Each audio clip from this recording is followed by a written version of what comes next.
Hi, I'm Kristen, and this is Scrap Fabric Love. And today I'm telling you the story of my latest scrap quilt.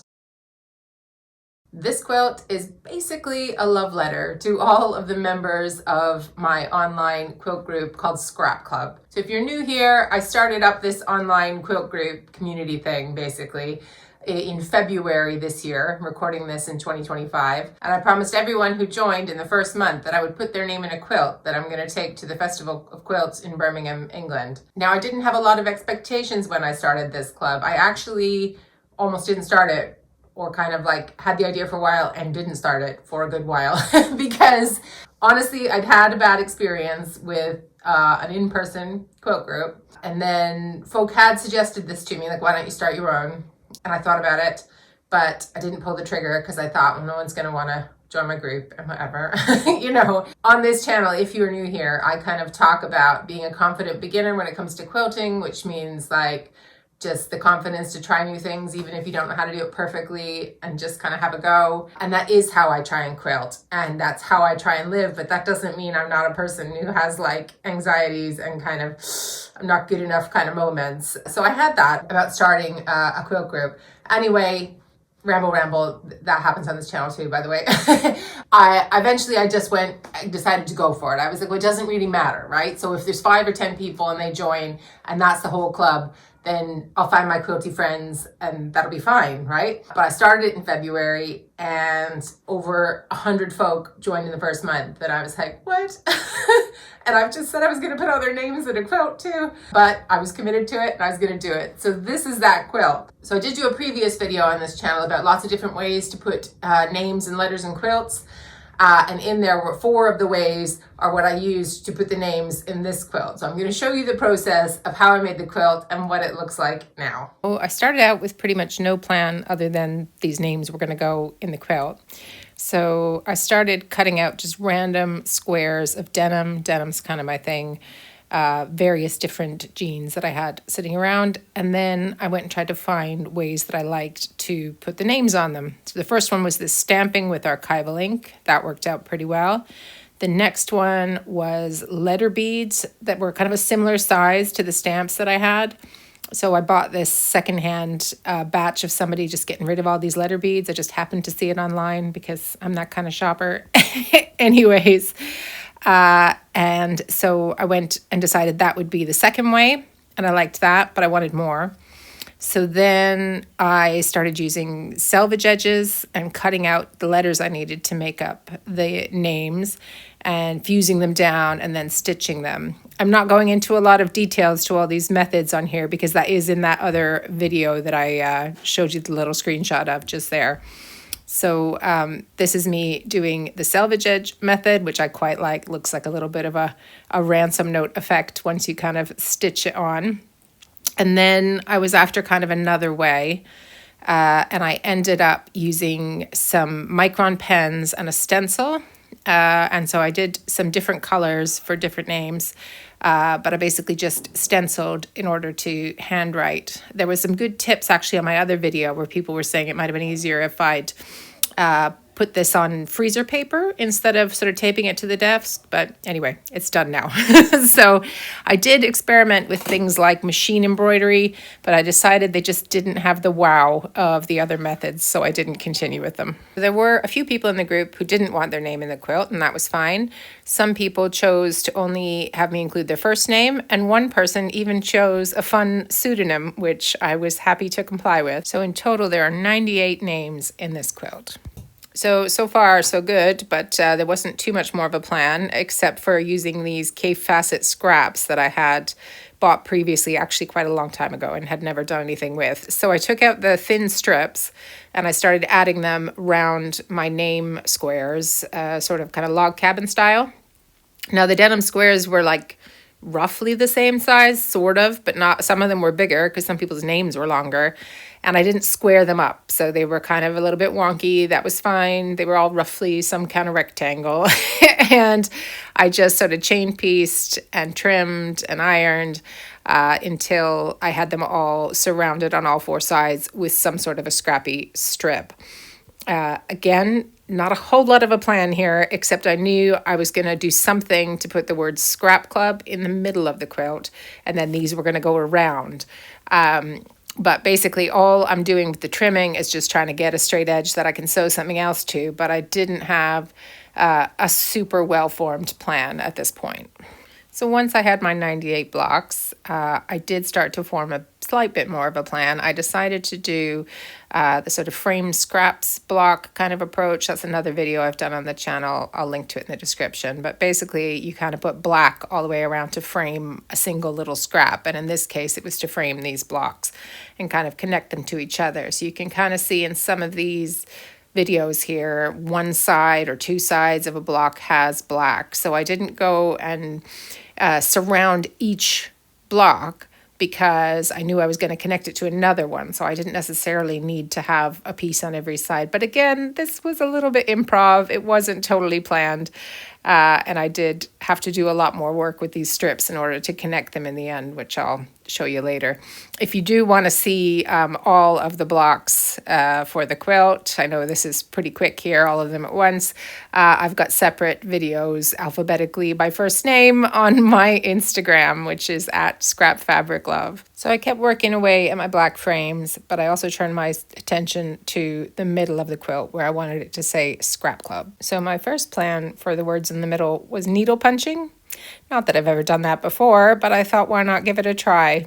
It was a little harder than I thought. I was probably using the wrong tool, wrong yarn, wrong fabric. And although I could see that if I really persisted at it, it would probably end up looking good, I just didn't have the time or the patience. So I decided to go another route. So plan B, my new favorite, reverse applique. I showed this in a recent video about a kind of like green crumb snake thing I did for a collaboration quote with my friend Tom. So basically I printed out the letters I wanted and I'm tracing them on with, an iron off pen. If I was doing this again, I would not have printed the letters in like dark black. I could have used an outline, not used a lot of ink. Anyway, and then the idea was to cut out the center of those letters and then you kind of fold the edge in and underneath you have kind of a pop of color. So I used some crumb blocks and I pieced some strips left over of the Fassett fabric and I quilted them all and then put them in behind kind of thing. I explained the reverse applique process kind of in a little bit more detail in that sort of green snake video. I'm sure that's not what I called the video. I don't know. Maybe I did. Anyway, I'll put a link to it in the description. But yeah, anyway, I was just using that same technique because I'd used it recently and it worked pretty well. So I thought as a plan B, I might as well try this. So that's the stripy fabric that I just made up, just sort of sewed together and made up using the Kaffe Fassett leftovers. So I tried to do like a different color for each letter.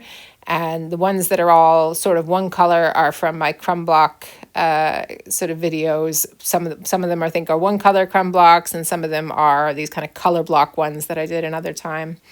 For the little cutouts for like the R and the A, I just sort of lined up the letter and then cut a bit of denim and raw edge appliqued that on. Okay, so here I am with the central panel that says Scrap Club.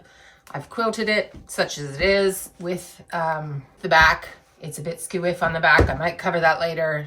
Doesn't really matter. This is going to be a wall hanging, so the back is not super important here.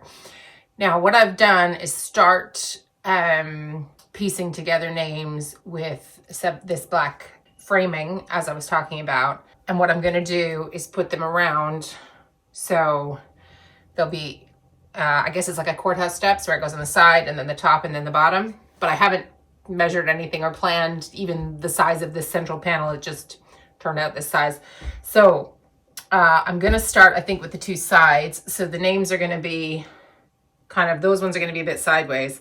And then these ones are going to be looking up and looking down. So what I'm going to do is, so some of them I haven't added the frame all the way around. So I'm going to add it here because I can see that if I add the measurement for the frame on this side, it will fit here.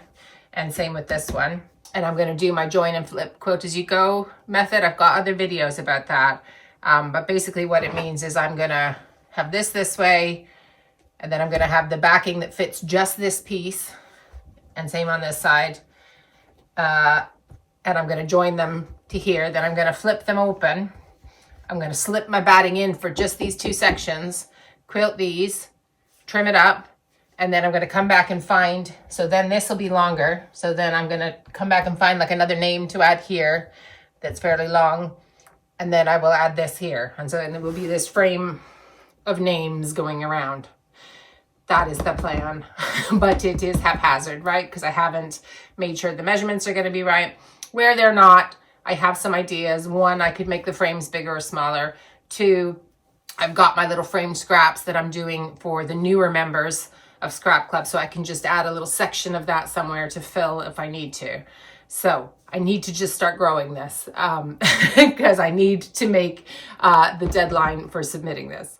For anyone who hasn't seen my join and flip quilt-as-you-go tutorials, it is basically what it says. It's a joining method. So it works best for sections or rows. And what I have here is the row and the sort of Scrap Club middle panel, right sides together. And then on the back, I have the two backings, right sides together. And once I've joined that, I can flip it open and then it's joined.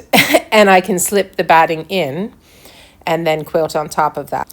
As I said, I've got other videos that show all the different options for this method because it's fairly adaptable depending on, you know, how you want the quilting and what size the section is and what you can kind of carry and handle under the throat of your machine. I originally found this method when I was searching around because I was trying to make quilts on a domestic machine and I was finding them really heavy.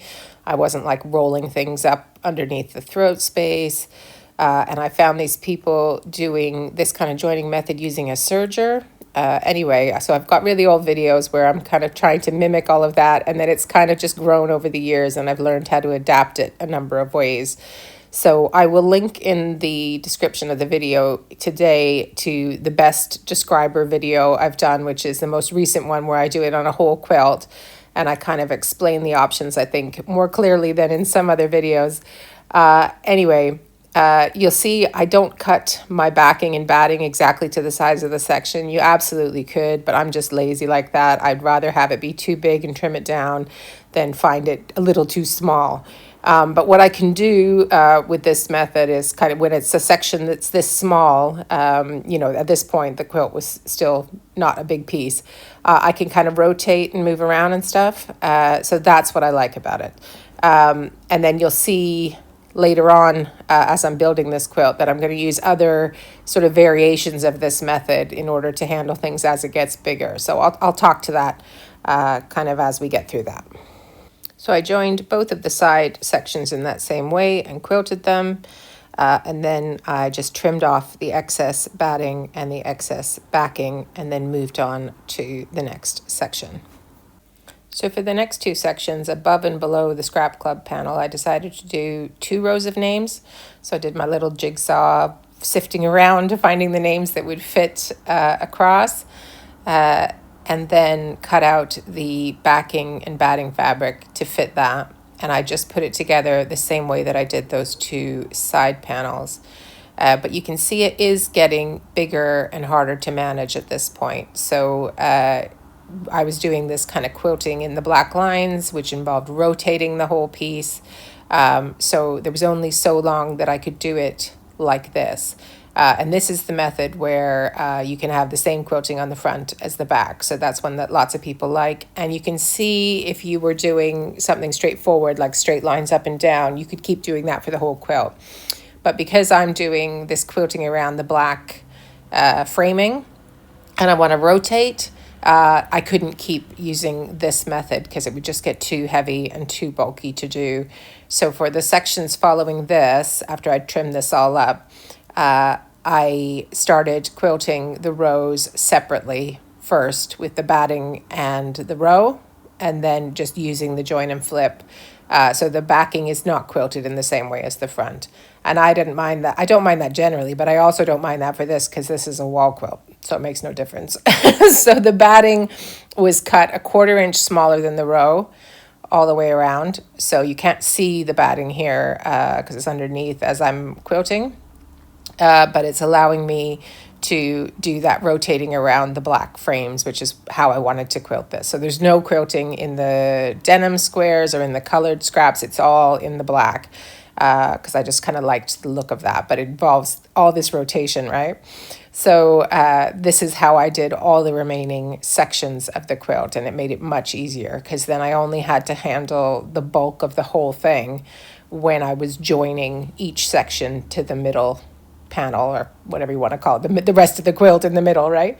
And the join is the same. So again, this video is more a story of this quilt than a tutorial, but I do have, as I said, a full quilt demonstration of this where I explain the whole thing. So hopefully this will whet your appetite enough, and you can go and watch that one and get all the explanation for how to do it yourself and how to apply it to different quilt projects, because it's really adaptable and you can just make of it what you want to solve whatever issue you're having, because different ways of using it solve different problems for different quilters, which is why I like it, because I know that everybody quilts differently, right?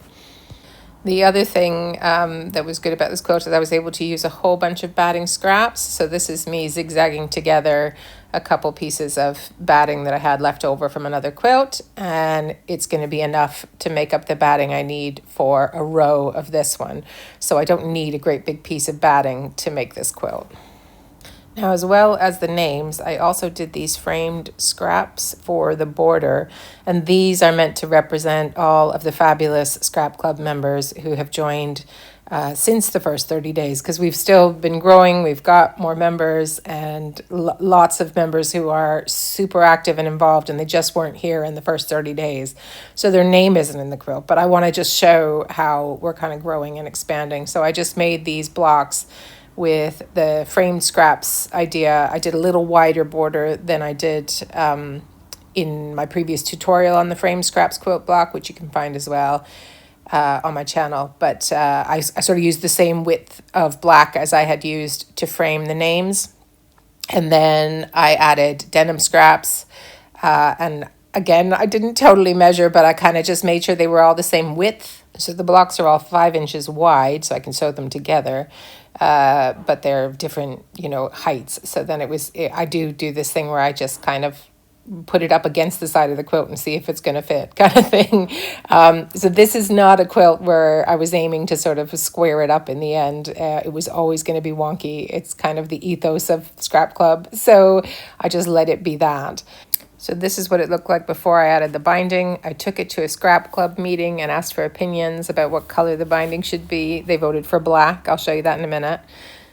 I also fixed a spelling mistake in one name and added a surname to another one that didn't get added the first time. This is what it looked like on the back. I know some folk are going to have issues with this, but remember, it's a wall quilt. And if you are considering the join and flip method, you can make it neater than this. I just couldn't be bothered to. So the group was actually divided between black binding and facing, which is where you don't really see the binding. But I decided to go for black in the end because I thought it echoed the kind of framing inside the quilt. I was trying to take pictures of this on a windy Edinburgh day and it kept flipping up on me, but I did persist and keep trying to take a little video to show you guys what it looked like and all the lovely names. It just kept blowing away on me. So eventually I decided to take some artier shots on a chair because the wind just was not participating. But anyway, everybody at Scrap Club was super nice about this. There are bits about this quilt that I am self-conscious about because I have internalized, I think, some of the messages of perfection that you get from lots of the quilting world, to be honest. But everyone was lovely about it, and it just made me feel better about, just embracing the wonky and all of the difference that makes up this fabulous club that we're all a part of. And I'm just looking at all the names and everyone who supported me in the first month and who's joined since then. I'm so proud of this group. I've been loving being part of it. So I hope you enjoyed seeing how that quilt was made. If you want to see it hanging in real life, it will be at the Festival of Quilts show in Birmingham, England this August. So we are going to have a meetup as well at the Festival of Quilts for anybody who can make it there. We're going to have a little mini scrap club meetup somewhere. I'll figure out a time and a place. And we get to say hi in real life. So I'm looking forward to that. If you're new here and this is your first video, thanks so much for watching. If you're looking for your quilty people, obviously check out the link in the video description. See if Scrap Club sounds like something you want to be part of. And if you haven't subscribed and you like scrap quilts and just kind of winging it in your sewing with no quilt rules, then I would love it if you would consider subscribing. Thanks so much for spending time with me. Bye.